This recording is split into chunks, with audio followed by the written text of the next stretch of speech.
Alors que des centaines de délégués se sont réunis cette semaine à l'ONU, un appel a été lancé à la communauté internationale pour faire davantage pour autonomiser les personnes handicapées et les aider à sécuriser leurs droits. Lors de leur rencontre annuelle, les États partis à la Convention relative aux droits des personnes handicapées se sont penchés sur l'intégration des droits des personnes handicapées dans l'agenda du développement post-2015. Nous savons que les personnes handicapées restent les plus marginalisées des marginalisés. Nous sommes les pauvres des pauvres. Et c'est un problème pas seulement dans l'hémisphère sud, c'est un problème mondial. Parmi les questions soulevées, la pleine jouissance par les personnes handicapées de leurs droits en cas de catastrophe, de mouvements de réfugiés ou d'urgence humanitaire.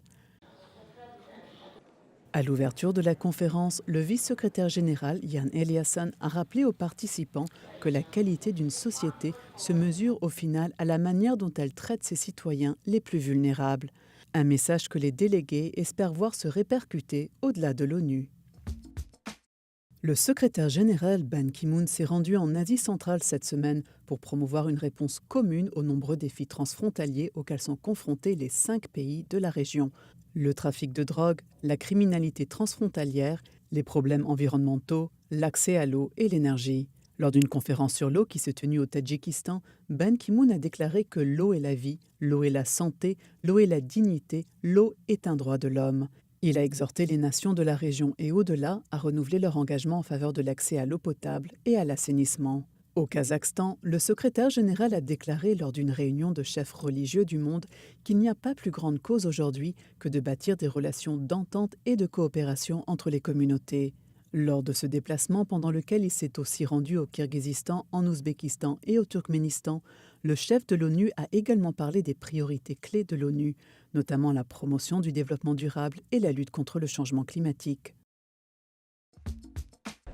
Plus de 100 000 migrants sont arrivés en Europe au cours des 5 premiers mois de 2015 et des arrivées records sont à présent enregistrées en Grèce. Les chiffres ont augmenté de façon spectaculaire, notamment en Grèce, où nous avons constaté 600 arrivées par jour en moyenne. Ceci met évidemment à rude épreuve les capacités d'accueil locales qui, pour commencer, sont pratiquement inexistantes dans la plupart des îles. Le personnel du Haut-Commissariat pour les réfugiés qui travaille sur le terrain indique que plus de 90% des personnes qui débarquent arrivent de la Syrie, de l'Afghanistan, de l'Irak, de la Somalie et de l'Érythrée. Mais leur nombre important accable les autorités locales.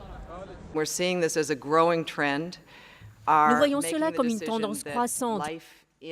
Prennent la décision que la vie dans les pays voisins comme le Liban, la Jordanie et dans de nombreux cas même la Turquie est devenue si difficile, misérable et intenable. Et ils prennent la décision que cette guerre ne touchera pas à sa fin dans un avenir proche. Mon enfant n'est pas à l'école, je ne peux pas travailler, je vais prendre cette décision, je vais risquer ma vie et traverser la Méditerranée pour aller en Europe.